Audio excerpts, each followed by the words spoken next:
Alright, here it is, Uncle Al's 2021 E3 review. What's the consensus? It was fine. I've seen a lot of disappointed individuals for how E3 went this year, and not to be a dick, but I told you guys, kept my expectations pretty close to the ground, and I feel pretty justified after all that. COVID, man, it fucked everything up. Otherwise, there might have been more to talk about. I guess before I get into my full thoughts on the presentations, I thought I'd score how I did on my hopes and predictions video. Made out like a damn bandit, I'd say. I got 10 out of 12 things right for Nintendo's presentation, with some hit or miss details, regarding some of the titles shown. Of course, the two things I wanted most being DK and Mario Kart were no-shows, just my luck. Still, aside from two things, I was pretty damn on the money. So I really didn't think any of the presentations were all that spectacular. On Microsoft's end, so much of the show just sort of blended together for me. Nintendo does the JRPG thing, and Microsoft does the gun-shooting, zombie-killing thing. They also had cars. I feel like every time Microsoft does a presentation, this exact game is there. Halo was cool though. Ubisoft showed Mario plus Rabbids. Not much else really grabbed me there, but not a bad presentation. Everyone hated Square Enix for focusing so much on Marvel, but I've recently become somewhat of a Marvel junkie, so I enjoyed it a lot. Guardians looks awesome, definitely picking this one up. I don't blame people for being hesitant after Avengers, but I also enjoyed Avengers. Probably helps that I got it for 15 bucks. But at least Guardians isn't trying to do the live service shit that Avengers did, so might be a good time. Elden Ring was shown off at Jeff Keighley's thing, which is basically E3 Lite, so I'll count it. My god, it looks fantastic. Can't wait to get my hands on that. Take-Two showed off Grand Theft Equality. There is a fucking lawnmower outside. I'm sorry if that picks up in the recording. I'm not stopping now though. Taking you for a ride on the big green tractor. Capcom got confused about how to host an E3 show. And yes, the moment you've all been waiting for, Uncle Al's hot take on the Nintendo Direct presentation. It was good. I was definitely more excited for games shown here than anywhere else at E3. Let me just address the Donkey Kong-sized elephant in the room. Yeah, I was bummed. Thought there was a solid chance this would be it. Donkey Kong's grand return.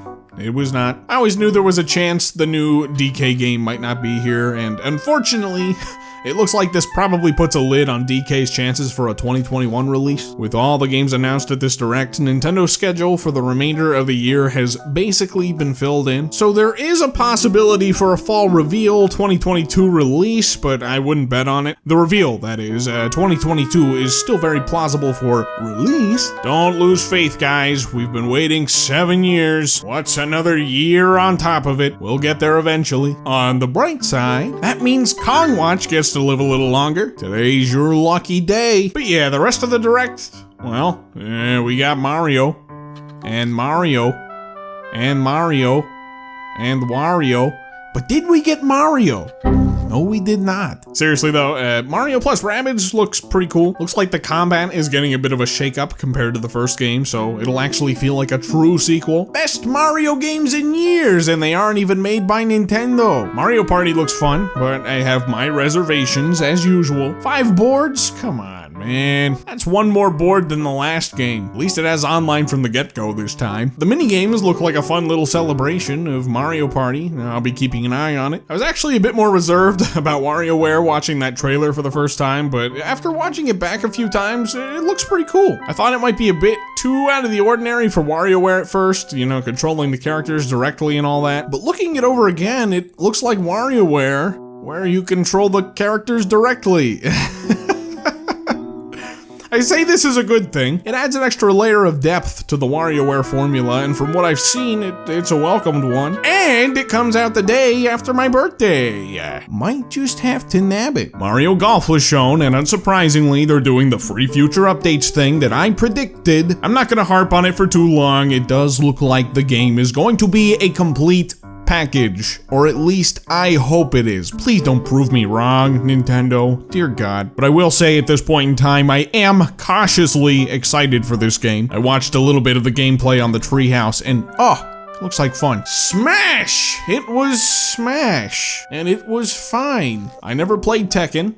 The character looks cool though. I liked the look of his moveset, and the cinematic was pretty funny too. My biggest disappointment is that they didn't show the final character. Not because I'm really dying to see it, but I'm sick of Smash speculation. Now I still gotta go months listening to people talk about Scrimblow Bimblow and JRPG mixed sword guys. Monkey Ball! Monkey Ball! I'm so excited. Just a big fat celebration of the best Monkey Ball games. I could literally cry. Give me a minute.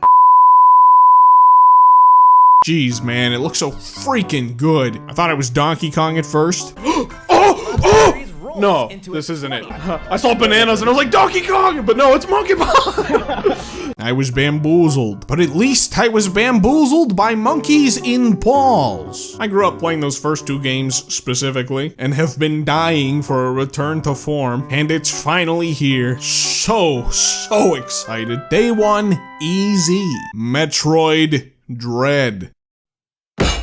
I fully expected a new 2D Metroid to be coming along sooner or later, but I didn't anticipate just how fucking badass it would be. I was floored. This looks so freaking good. I'm so glad Nintendo hasn't given up on Metroid. This is a game that is like 15 years in the making. I am very excited. And also realizing that this and Monkey Ball come out the same week. Goodbye money. Advanced Wars.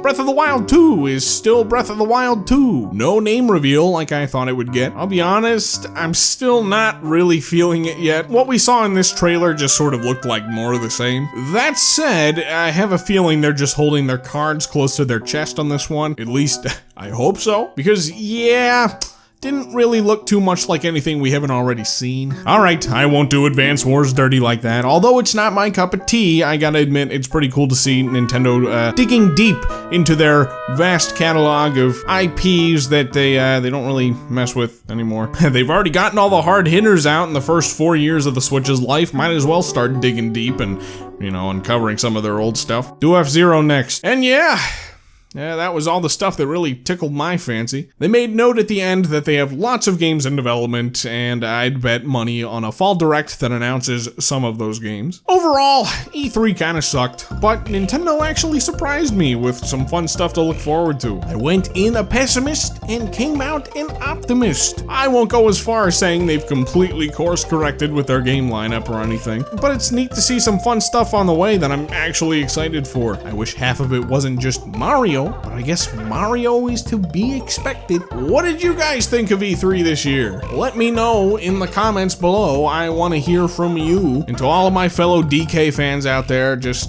hang tight. Donkey Kong is still on the way. And if anything, it might have been a blessing in disguise that he wasn't at this presentation. He might have gotten bulldozed over by, you know, Metroid and Breath of the Wild 2. All that stuff. This will give him a chance to stand on his own when the time is finally right. Anyway, guys, I'll catch you all in the next one.